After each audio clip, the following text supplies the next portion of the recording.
Estás escuchando Conversamos, un espacio de diálogo de la revista Documentación Social de Cáritas Española.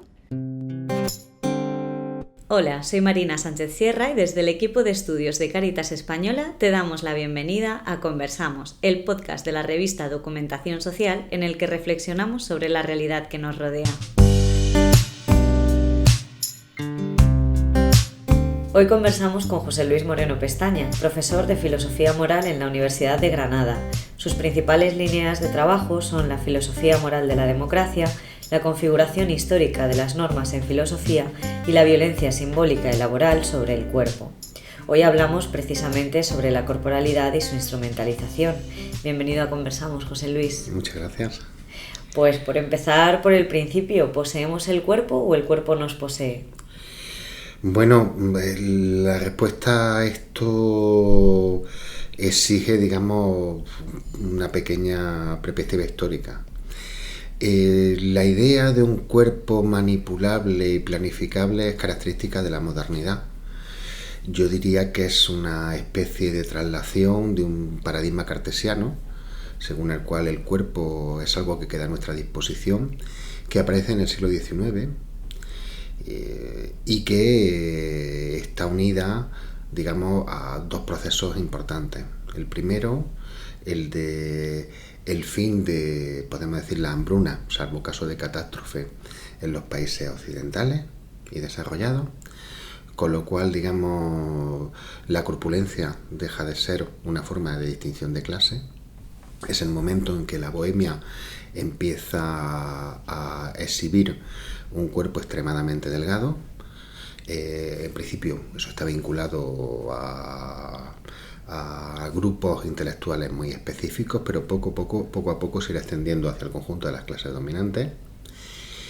Y en tercer lugar está la idea de que preocuparse por el cuerpo es algo que testimonia, podemos decir, altura moral o preocupación por uno mismo, lo cual entra en disonancia con la idea cristiana que había dominado largamente sobre el medievo, acerca de la cual la preocupación por el cuerpo era algo que,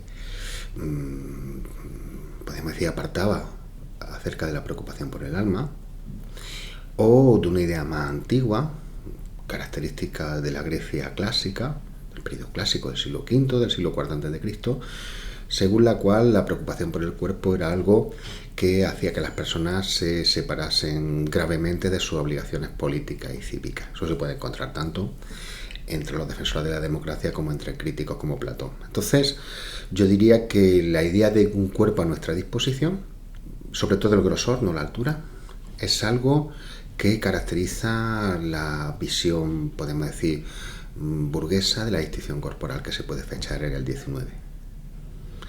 Mi respuesta a esto, si fuera fácil que el cuerpo está a nuestra disposición, no se entendería porque exige tanto ocupación, sufrimiento e inversión psíquica por parte del conjunto de las personas que soportan exigencias corporales, fundamentalmente las mujeres. En este sentido has hablado de un cuerpo planificable y de la distinción de corporalidades según la clase social. Uh-huh. ¿Esto sigue vigente?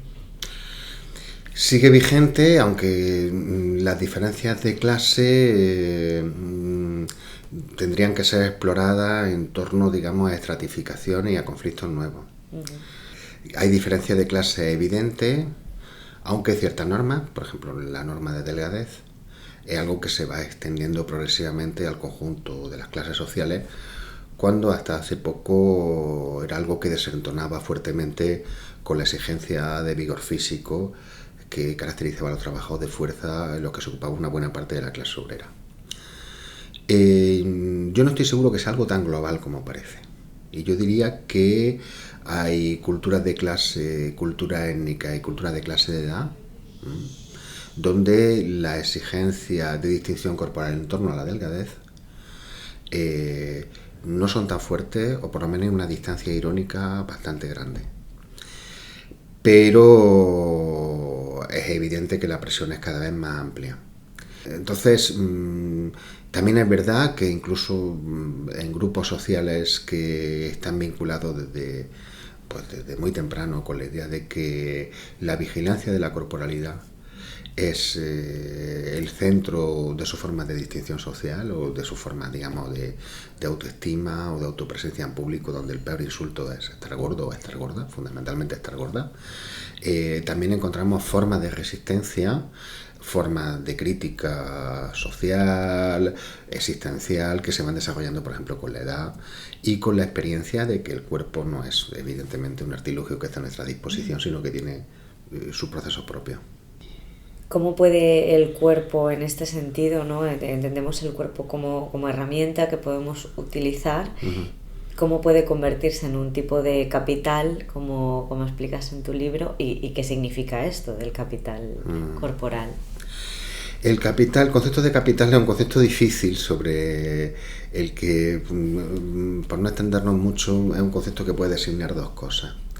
O simplemente recursos que podemos hacer valer en interacciones, es una visión, podríamos decir, liberal del capital, en ese sentido todos somos pequeños capitalistas, o puede tener un sentido normativo, que vinculado específicamente a la tradición marxista, aunque no solo, según el cual el capital son ciclos en los cuales las interacciones con los demás buscamos activar relaciones de beneficio y de instrumentalización. ¿Qué diría yo? Es evidente que una persona que utiliza el cuerpo para agradar a otra, por ejemplo, una chica, un chico que tiene una cita con un chico o una chica y que buscan gustar, no son personas que intentan capitalizar a otra persona, sino que están haciendo una actividad que es previsible, que entra dentro, digamos, del marco de las acciones en las que se espera que actúen de un cierto modo, están en una cita. Entonces, tenemos que tener mucho cuidado de convertirlo todo en capital. Algo que es un problema bastante acentuado de la tradición en la que yo me he formado, que es la de la sociología de Pierre Bourdieu, y que en ese sentido requiere una autocrítica importante, una crítica importante, como de la teoría del capital humano, que consideran que cada uno de nosotros somos un pequeño empresario. Entonces, esa sería la primera cuestión.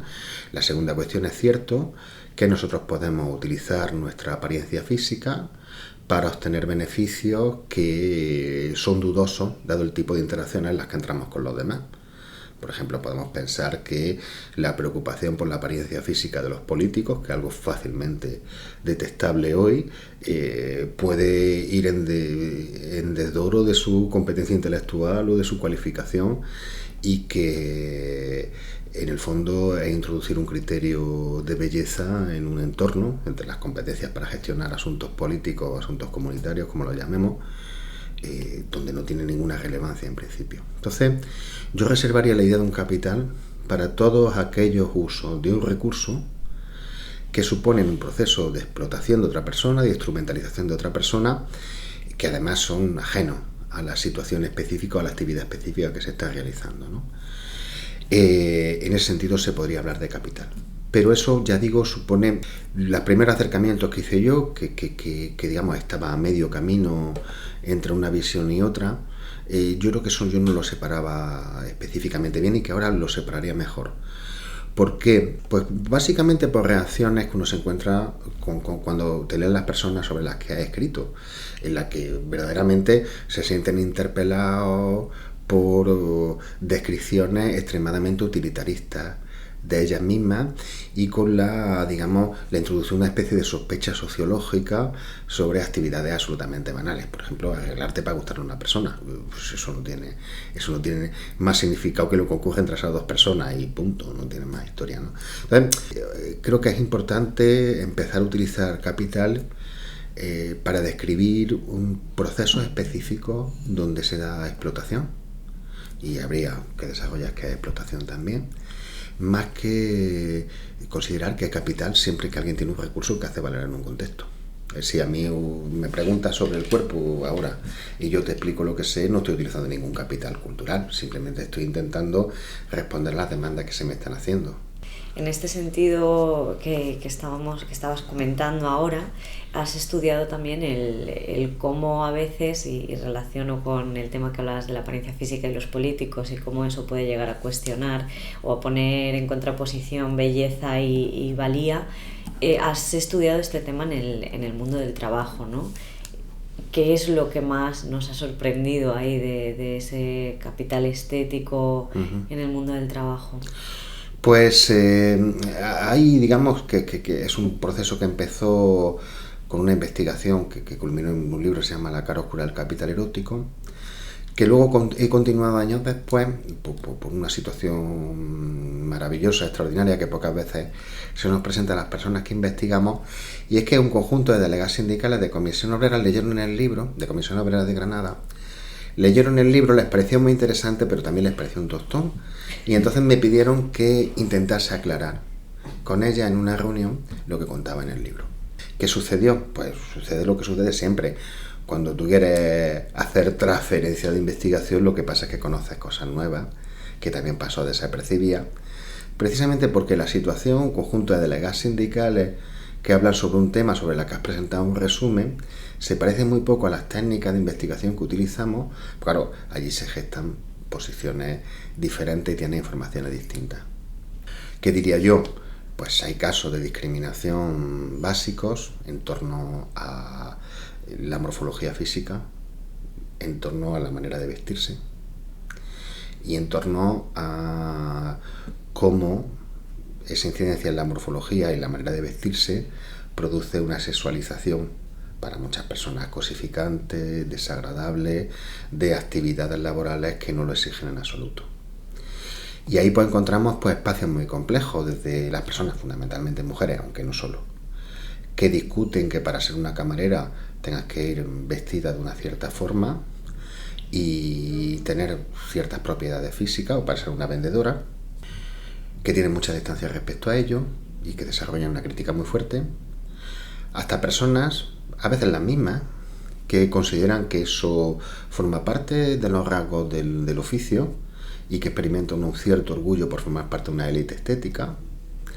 Hasta personas, por ejemplo, pienso en profesionales de la sanidad, de la psicología, etcétera, que consideran que tienen fuertemente encarnada la idea de que sin un cuidado corporal que se manifiesta fundamentalmente en la delgadez, se transmite una sensación de persona poco fiable. Entonces es un espacio extremadamente complejo en el que además es importante tener, digamos, seguir las trayectorias de los sujetos, porque la relación con la norma es fuertemente ambivalente. Hay momentos en que la gente, ya digo, experimenta una especie de orgullo y de epifanía por la belleza corporal que manifiesta. Hay momentos pues, porque recurren a trastornos alimentarios, porque tienen dolores en las cervicales, porque no pueden más con tantísimo ejercicio, en que empiezan o simplemente están envejeciendo, en que las personas se distancian muchísimo de aquello que están haciendo, ¿no? Entonces es lo que he intentado hacer, evidentemente. Yo el tipo de sociología que hago es muy artesanal, con amigos y con muy pocos recursos normalmente. Hasta donde me ha sido posible he intentado ver las dos situaciones. Y bueno, pues yo creo que sí hay unas ciertas conclusiones generales acerca de empleo de servicios poblado mayoritariamente por mujeres jóvenes. Hay una tendencia muy fuerte a la sexualización y a la exigencia de propiedades corporales espurias, en el sentido de que no tienen nada que ver con el contenido concreto de la actividad. Ahí es muy importante basarse también en las propias culturas laborales para no hacer una crítica exterior. Por ejemplo, se ven entre las vendedoras de moda. Ahí, digamos, en un trabajo que hice con un amigo común, con Francisco Carballo, siempre intentamos seguir un precepto del libro famoso de Bourdieu, Chamboredón y Passerón, El oficio del sociólogo, de busca siempre el objeto que te plantea objeciones, ¿verdad? Porque el objeto que te plantea objeciones, el que no está en la norma de lo que estás viendo, es algo que te va a informar mucho sobre la estructura y los conflictos de la realidad en la que estás. Por ejemplo, descubrimos que buscando vendedoras que no tenían la morfología corporal dominante, abreviando que estaban gordas, encontramos, digamos, como la existencia de dos culturas entre las vendedoras. Una cultura muy vinculada a la apariencia física, frente a otra cultura muy vinculada a las capacidades comunicacionales y de interacción, que se corresponden también, nunca de manera, digamos, tajante, hay encabalgamiento, con dos generaciones de vendedoras. Entonces eso que se puede encontrar en otros espacios laborales, incluso entre los actores, bailadores de flamenco, por decir oficios donde la presión corporal es fortísima, es lo que hemos intentado hacer, ¿no? Encontrar, digamos, las fuentes de crítica normativa en las propias experiencias laborales de las personas. Y si todos los cuerpos son distintos, ¿qué supone esa desigualdad corporal? ¿Hay una relación entre la desigualdad corporal y la desigualdad social? Bueno, todos los días hay estudios acerca de lo, digamos, en el mainstream sobre todo de la econometría que está sustituyendo a la sociología en las revistas, que nos dicen que hay una correlación entre salario y apariencia física, medida fundamentalmente pues por la inversión estética, ropa, maquillaje, etcétera, y por la delgadez. Bueno, eso es una especie de apología de las exigencias corporales normativas que encuentra, digamos, una recepción, podemos decir, muy favorable en la filosofía espontánea de la mayoría de las clases medias, porque la inversión estética es enorme. La gente tiene una ansiedad enorme por no engordar, masivamente va al gimnasio, vive en un estado de continua dieta, de subida y bajada de peso, etcétera, ¿no? Entonces, claro que hay una correlación entre desigualdad social, pues por una razón que formuló muy bien Foucault en una de sus frases taxativas y brillantes, ¿no? El cuerpo es la sangre de la burguesía. Lo que significaba la sangre para la nobleza, la vinculación con una genealogía excelsa, lo ha representado para la burguesía desde el 18 y el 19 la apariencia corporal. Entonces, claro que hay una correlación entre desigualdad social y desigualdad corporal. Ahora bien, todo eso exige muchísimos matices y sobre todo controlar los efectos de esta afirmación, con el proceso de envejecimiento. En el proceso de envejecimiento hay mucha gente que empieza a cuestionar el patrón porque le ocupa un horario enorme de información acerca de dieta, de cómo comer, de cómo moverte, etcétera, o simplemente porque los dolores psíquicos o los estragos físicos que causa en forma de trastorno alimentario muchas veces no diagnosticado o infradiagnosticado, pero que las personas conocen porque vomitan, porque se pegan atracones, porque pasan periodos de hambre terribles, pues le hacen ver que sin necesidad de leerme, bueno, por supuesto no a mí, sino de leer ningún tipo de sociología o filosofía crítica sobre el cuerpo, es intolerable. Entonces, esa desigualdad puede corregirse, hay procesos de crítica muy fuertes, muchos de ellos influidos por el feminismo, en entornos donde la presión corporal es a la vez muy presente y a la vez caprichosa y arbitraria, por ejemplo, entre las profesoras de universidad, entre las profesionales, etcétera. Entonces, claro, digamos, hay procesos de corrección, digamos, de esa desigualdad, eso está claro. Pero siempre sabiendo que la persona que desentona con las normas corporales dominantes, al menos masivamente en las clases medias, es una persona que está sometida, digamos, a apreciaciones permanentes sobre su peso. La gente es como si llevara una báscula en el cerebro. Y eso yo creo que es algo que ha aparecido masivamente en todas las entrevistas. Sube 1 kilo y ya tienes quien te lo detecta, vamos, es tremendo, vamos. Hablábamos de la idea de capital no como instrumentalización del otro, sino como mi capacidad, sobre todo cuando hablábamos de cara a los trabajos y tal, mi capacidad para tener un elemento que me dé fuerza o que me aumente las posibilidades de contratación y de permanencia en el mercado laboral. Y hablabas también de inversión estética.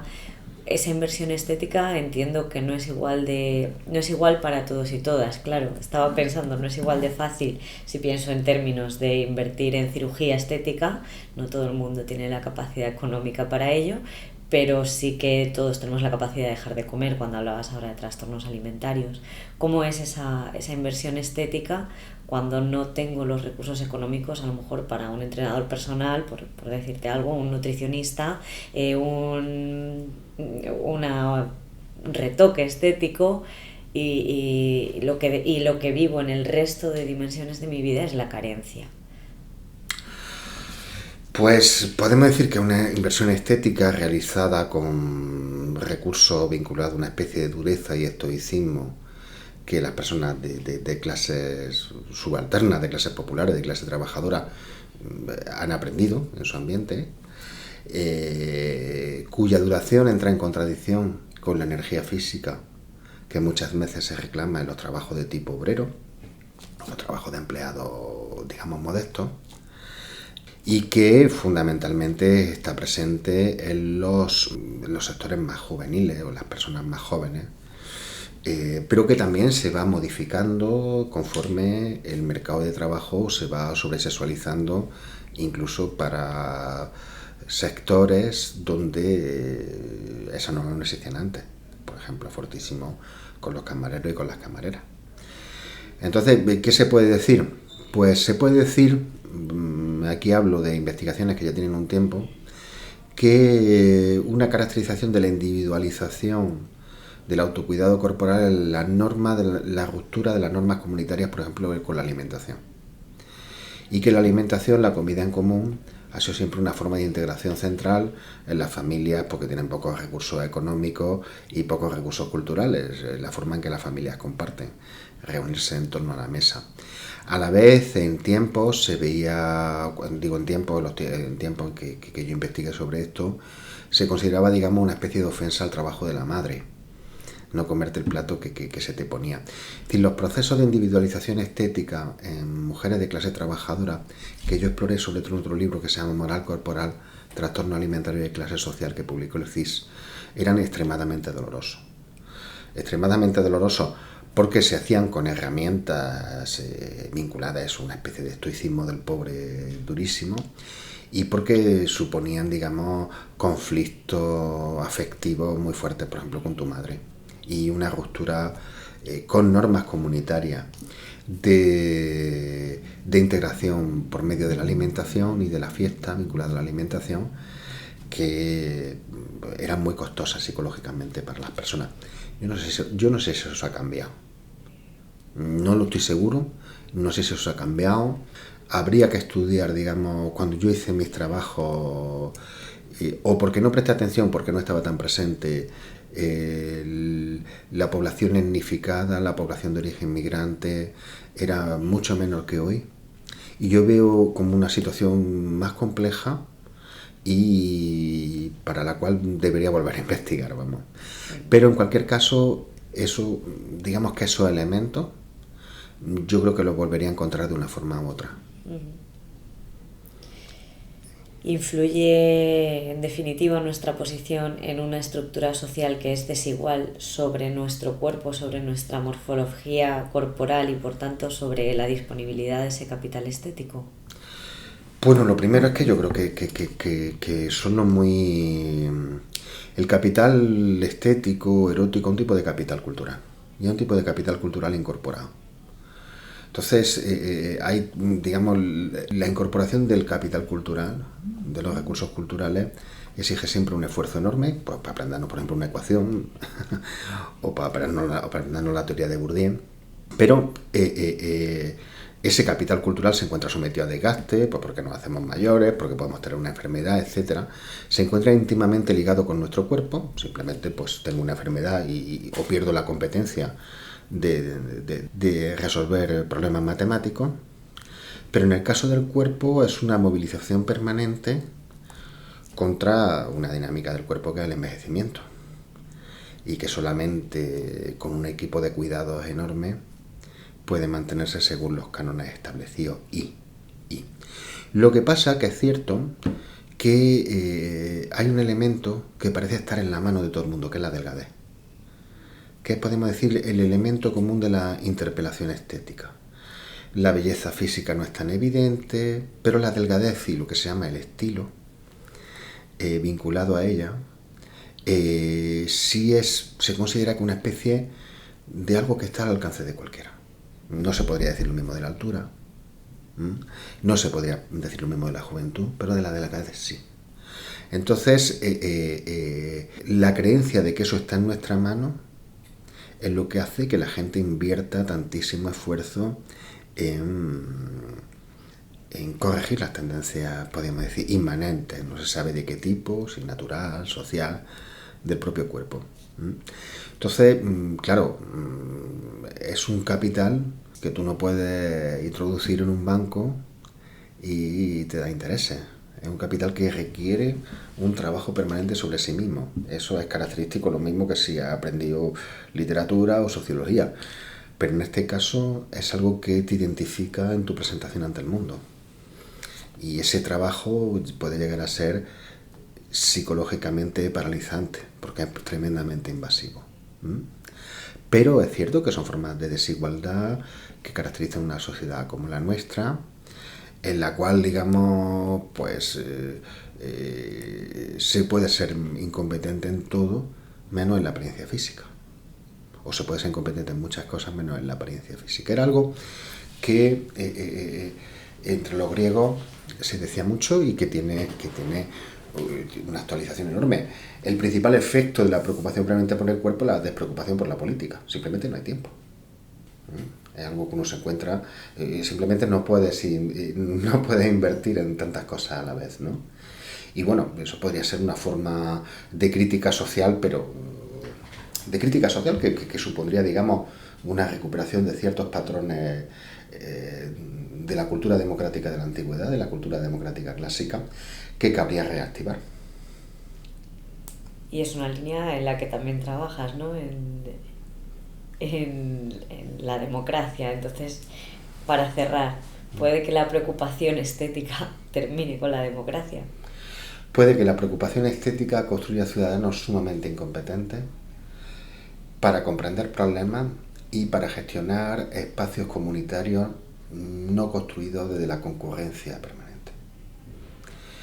Y si eso es así, el futuro de la democracia es muy preocupante, porque la democracia no puede consistir simplemente en la competición electoral.